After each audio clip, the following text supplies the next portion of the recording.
The Hall of Origin stood like a cathedral of light in the middle of the Galactic Academy. Its ceiling shimmered with stars, forming constellations from 1,000 forgotten worlds. Every seat was filled that day. Students of every shape, color, and element crowded the great circular room. Creatures with crystalline heads, beings made of vapor, and species that communicated through flickers of light. At the center of the hall, standing tall on a floating platform, was Instructor Talvarin, the oldest historian of the Galactic Union. His voice was smooth and metallic, echoing like wind across an ancient bell. He was teaching galactic history, the lost ages, and this was the lecture every student waited for, the day he would speak of the Prime War. "Students," Talvarin began, his many arms unfolding like petals, "today, we remember the age that ended all ages, the Prime War. A war so vast that entire star systems disappeared. Empires that ruled for eons turned to dust. Not one species endured. The galaxy was emptied and born again from silence. The lights dimmed. Holograms flickered to life around him. Images of great cities burning in vacuum, mighty fleets shattered in the void, and planets breaking apart under unseen power." A soft murmur passed through the crowd as the students watched the history of extinction unfold before their eyes. When the last image faded, the hall fell silent. "No species survived," the instructor repeated. "None." A quiet voice from the back spoke. It was almost a whisper, barely heard, but clear enough to silence the rustle of wings and tendrils. "We did." The instructor turned slowly. His metallic gaze scanned the rows of students until it found the speaker, a young human seated near the back, calm and still amid the colorful crowd. The human's name was Elias. He looked ordinary. Brown hair, simple uniform, no glowing marks or antennae like the others. A few students turned to stare, confused or amused. The human species was rare here, almost forgotten. The instructor's voice cooled. "Repeat what you said, student." Elias stood up. His voice was quiet but firm. "You said no species survived the Prime War. But you're wrong, instructor." "We did." The hall fell utterly silent. Even the floating drones that recorded lectures seemed to pause in midair. The instructor tilted his head, the metallic plates on his face shifting slightly in what might have been surprise. "Humanity? The records show that Earth burned. Your kind vanished before the first Galactic Union was even founded." Elias nodded slightly. "That's what the records say. But the records don't know everything." A few students laughed softly. One of them, a tall creature with blue scales, muttered, "Humans always think they're special." Another clicked its mandibles. "Stories. Nothing more." But the instructor raised a hand, silencing them. His curiosity was stirred. "Then speak, human. Tell us your truth. How could your fragile species survive what the gods themselves could not?" Elias took a breath and stepped down from his seat. The platform adjusted to focus the light on him. He didn't have the confidence of a performer or the arrogance of a legend teller. He just spoke quietly, honestly. "When the Prime War began," he said, "we weren't ready. Humanity wasn't the strongest or the smartest or the most advanced. We were just everywhere, little colonies scattered across the stars. We didn't start the war. We barely understood it." He looked up at the holographic stars above. "The great powers fought with things we couldn't imagine. Machines that devoured light, weapons that tore memory itself from time. We hid, we ran, we watched." The instructor's eyes glimmered. "So you admit defeat?" Elias shook his head. "No, we didn't fight their way. We fought ours, not with power, but with patience." He walked slowly across the floor. "When our cities fell, we built smaller ones underground. When planets died, we found moons. When the skies burned, we learned to live in darkness. Humanity has a habit of refusing to vanish. We don't always win, but we always last." The instructor leaned forward slightly. "Endurance? That is your claim?" "Yes," Elias said. "While the powerful destroyed each other, the weak hid. And when the stars grew quiet again, we came back. Not to conquer, but to remember."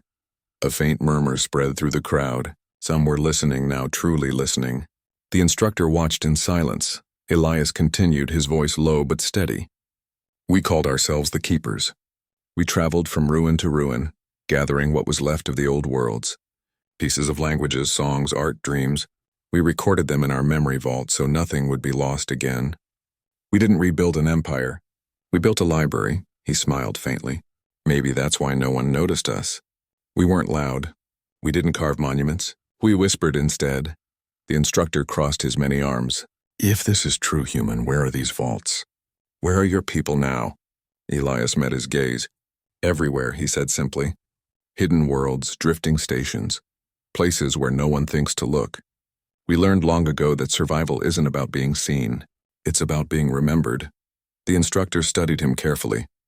You speak with great conviction, but history demands proof, Elias nodded. He reached into the pocket of his coat and brought out something small. A round metallic disc, dull and ancient. He placed it gently on the instructor's platform. This, Elias said, is from the old world. We call it a memory coin. Each one carries a story. You can hear it if you listen. The instructor activated his neural link to the coin. A soft hum filled the air and a faint image appeared. Two humans standing together under a blue sky holding hands. Their faces were smiling. The sounds of waves and wind could be heard faintly along with laughter. The instructor's metallic features softened. This is an ancient. It is, Elias said. That's what we saved. Not weapons, not riches. Just memories. Because memories are what survive when everything else ends. For a long time, no one spoke. The other students watched wide-eyed as the image faded. Even those who had mocked him were quiet now. Finally, the instructor said softly, You humans may be smaller than most races, but your hearts seem infinite. Elias gave a small smile. We learned that size never mattered. What matters is the will to keep going when everything says stop. The instructor returned the coin carefully. You have given me something valuable today, Elias of Earth. A reason to question what I teach. Elias bowed slightly. History isn't just about what happened, instructor. It's also about who remembers. The instructor paused, then nodded once. Then perhaps today, history will remember differently. That evening after the lecture, the great hall emptied. The lights dimmed until only a faint blue glow filled the space. Instructor Talvorin remained alone at his podium, turning the small coin in his hands. The laughter of humans from a lost world still echoed softly from it. He had taught for 3 centuries. He had memorized countless events, timelines, and wars, but never before had he felt history breathe like this. When the doors opened again, Elias stepped back inside. He had been waiting. You stayed, Elias said. The instructor looked up. I could not leave. Your words disturbed me. Elias tilted his head. Disturbed? Yes, the instructor said thoughtfully. Because I have always believed in facts. But you speak of something that facts cannot measure. Hope. Elias smiled gently. Hope isn't a fact, instructor. It's a choice. The instructor turned the coin once more. And it survived the Prime War? Elias nodded. It always does. Even when nothing else does. The instructor stood and approached him. Tell me, human, what is it like to carry such a burden, to be the last of something so old? Elias looked at the glowing floor beneath his feet. It's heavy, but it's also a gift. We carry the past so others can have a future. The instructor studied him for a long moment. Then what is your purpose here in this academy? Elias looked up. His eyes were calm, determined. To learn, to listen. And maybe to remind the galaxy that survival isn't about strength, it's about remembering who you are when everything else is gone. Talvorin felt something stir inside his mechanical heart, a warmth he hadn't known since his own species had nearly perished long ago. Perhaps humanity has more to teach than we thought. Elias chuckled softly. We're good at teaching. We just prefer to whisper instead of shout. They stood together in silence, looking up at the simulated stars above the dome. After a long pause, the instructor spoke again. Would you teach me, Elias? About your people? About how you endured? Elias smiled. Of course. But be warned, it's not an easy story. It's full of loss, but also light. I'm ready, said the instructor quietly. And as the stars shimmered above them, the human began to tell the forgotten story of how his species endured when all others fell. He spoke of hidden cities beneath oceans, where small groups of survivors built homes from broken machines, of nomads who lived among asteroid fields charting new paths by starlight, of children who were taught songs instead of commands, and who carried those songs across generations. We didn't fight to win, Elias said. We fought to remember.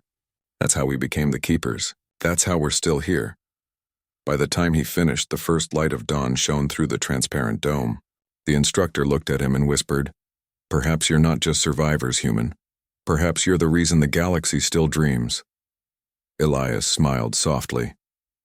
"Maybe, but dreams only matter if someone keeps them alive." He turned toward the door. The instructor called after him, "One day the galaxy will know what you have done." And with that, the human walked out into the morning.